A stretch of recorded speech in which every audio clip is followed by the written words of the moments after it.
Thank you, Vinny. I'd like to first, I would like to cover some of the aspects of normal tension glaucoma and what is the role of the randomized studies which you have and how we apply in clinical practice.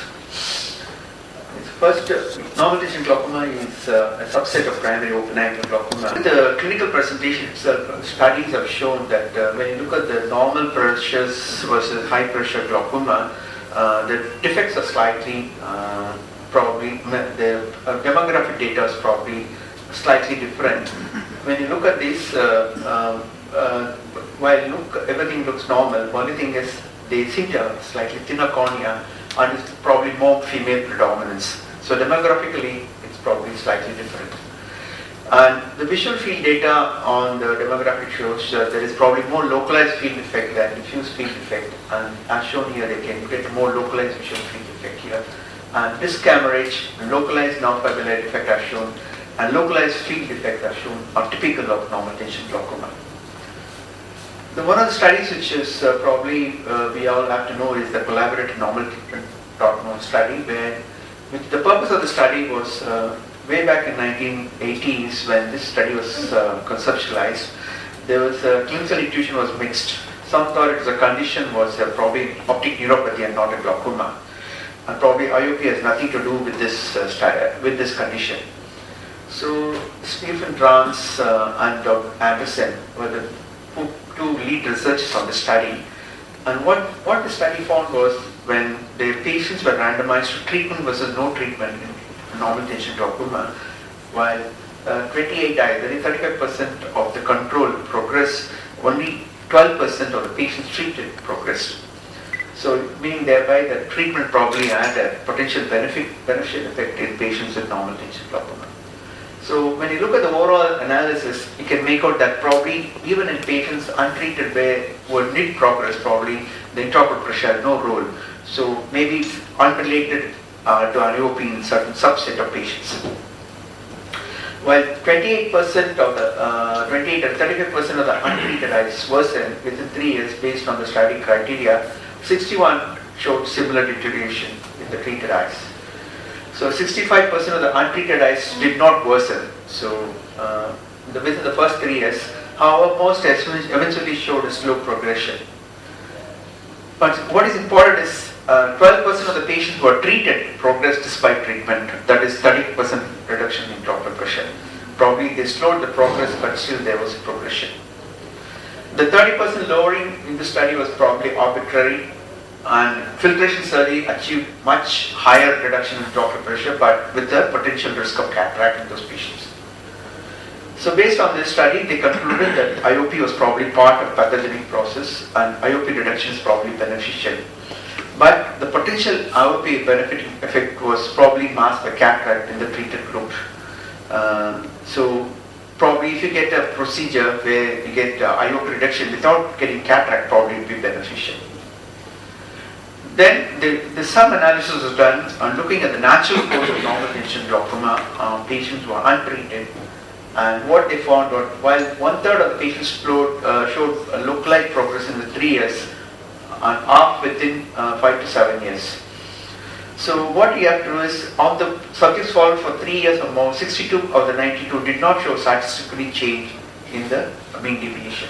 So meaning thereby that probably normal tension glaucoma is probably such a slow progressive disease. Maybe you can observe the patient for a few years before you jump into treatment for the patients. What they found was the risk factors were the patients were women and people who had history of migraine, and patients with disc hemorrhage probably had a higher risk of progression. Probably race and family history is important because probably it's more common in the Japanese and Korean race. It's important to remember that this study, which was funded out of the NEI, was founded by the Glaucoma Research Foundation. It cost 1.1 million, and it took 14 years to complete the study because NTG is such a slow progressive disease. In a slow progressive disease, it's difficult to see the progression unless you see the patient for a long time. So based on this, what are the implications of the normal tension glaucoma study? Probably the natural course is probably variable.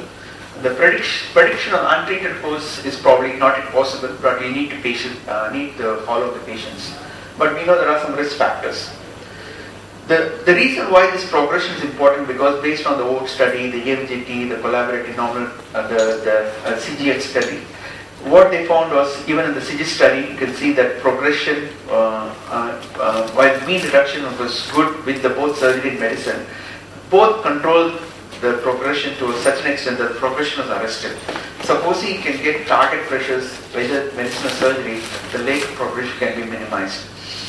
So if you look at this overall data of all the studies, the EMGT study and this thing, what you can see is that the amount of pressure reduction was variable with the OAT study, EMGT study, and collaborative normal tension document. Whereas with the CG study, the individualized target pressure is achieved, and probably that's the reason why the low target pressure, the progression rate was probably less.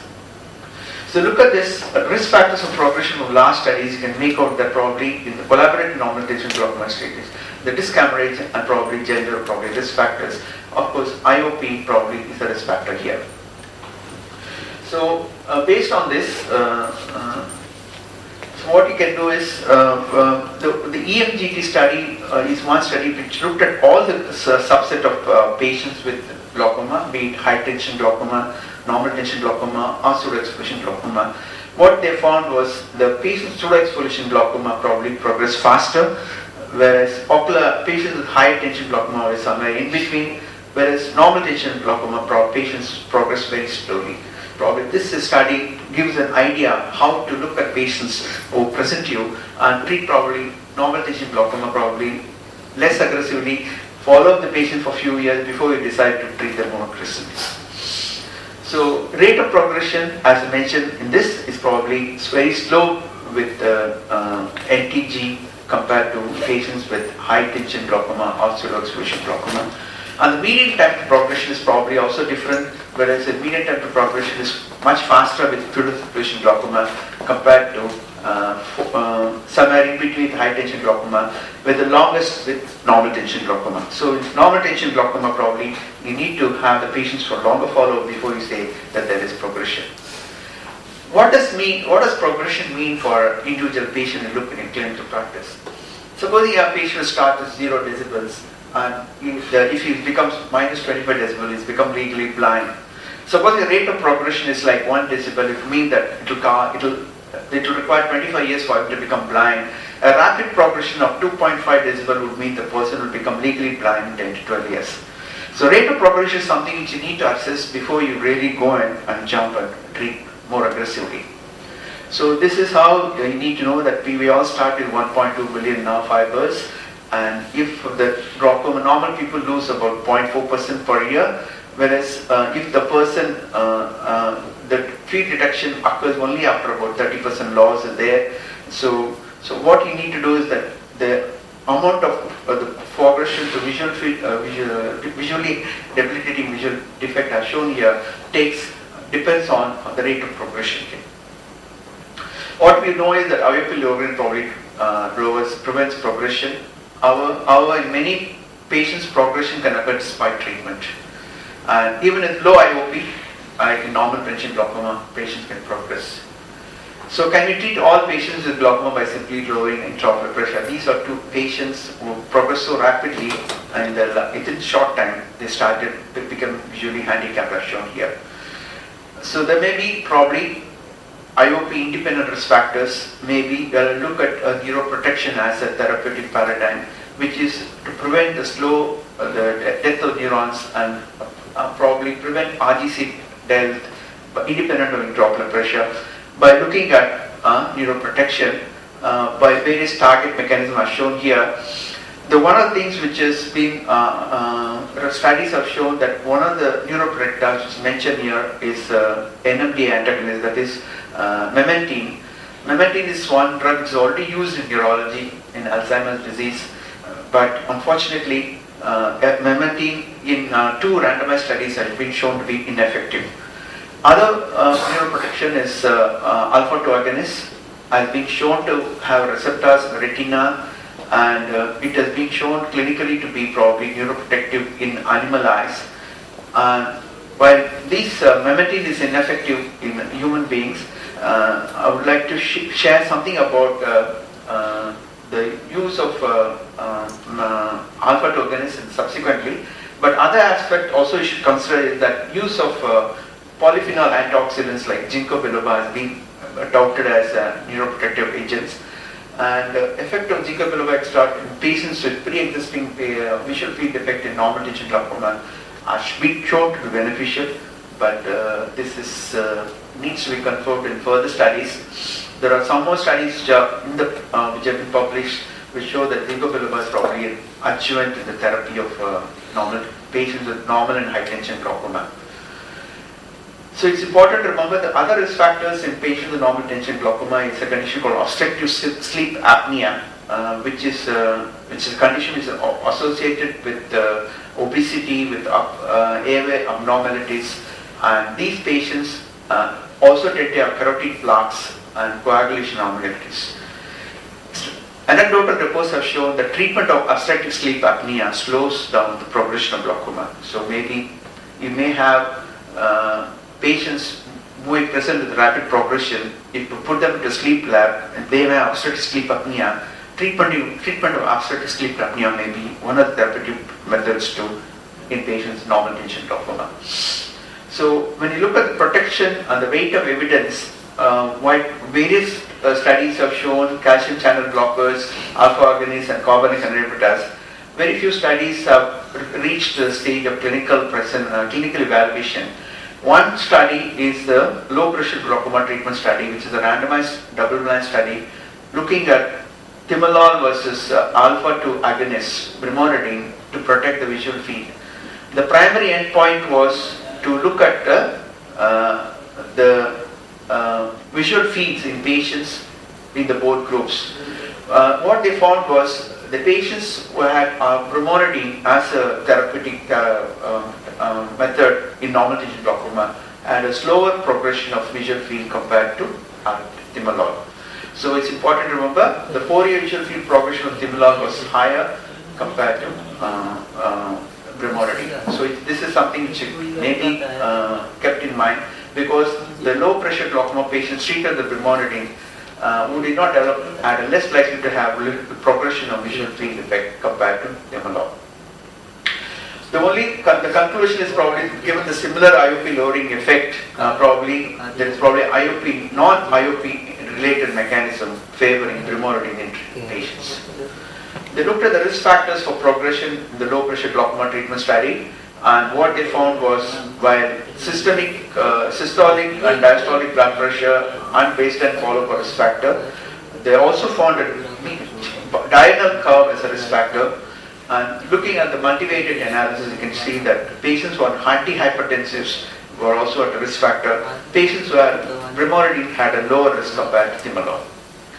So probably based on this, the patients using systemic antihypertensives, older age, low mean ocular population pressure probably are a higher risk of progression. So it's important to remember that LOGTS study demonstrate that there is probably significant reduction in the visual progression with Brimonidine compared to timolol. So based on this, based on the proof of concept, based on the experimental edition, you can initial studies in non-arthritic ischemic optic neuropathy, Leber's hereditary optic neuropathy, and as well as the LOGTS study, we know that probably there is some role for Brimonidine as a neuroprotector. So when you look at treatment options based on what we have learned from the studies, probably one is you lower the intraocular pressure depending on the patient's state of damage, keeping whether it's mild, moderate or advanced, and make sure that you have good control of intraocular pressure in advanced patients with pressures of lower than 16 units of mercury. And treatment should be individualized for each patient with normal tension glaucoma, and also consider patients with risk factors as treat them more aggressively. And one thing is the use of calcium channel blockers, which is being touted as a treatment for the thing, this should be taken with a pinch of salt, because epidemiological studies have shown that while the patients who are treated with calcium channel blockers had an increased risk of open angle glaucoma compared to patients who are on systemic beta blockers. So oral calcium channel blockers to treat normal tension glaucoma is still a question mark, because epidemiological studies have shown probably that increase the risk, because increased risk of, because reduction of the blood pressure without reducing the intraocular pressure probably risk the glaucoma more. Whereas with beta blockers, both intraocular pressure and the blood pressure is reduced, probably epidemiologically, probably the risk of progression to glaucoma is less. Is there more to glaucoma treatment than lowering the intraocular pressure? We have to consider the patient as a whole, consider the patient's systemic condition, consider the blood pressure, consider the other factors, and also consider the patient's systemic condition, including obstructive sleep apnea. Consider neuroprotection as probably as one of the adjuncts, but still we need further basic and clinical studies to suggest whether we need to change our clinical paradigm. But probably we are waiting for some exciting times ahead, because we get some neuroprotector, we can treat the patient independently of intraocular pressure, and probably treatment of normal tension glaucoma would be more rational. Thank you for your attention.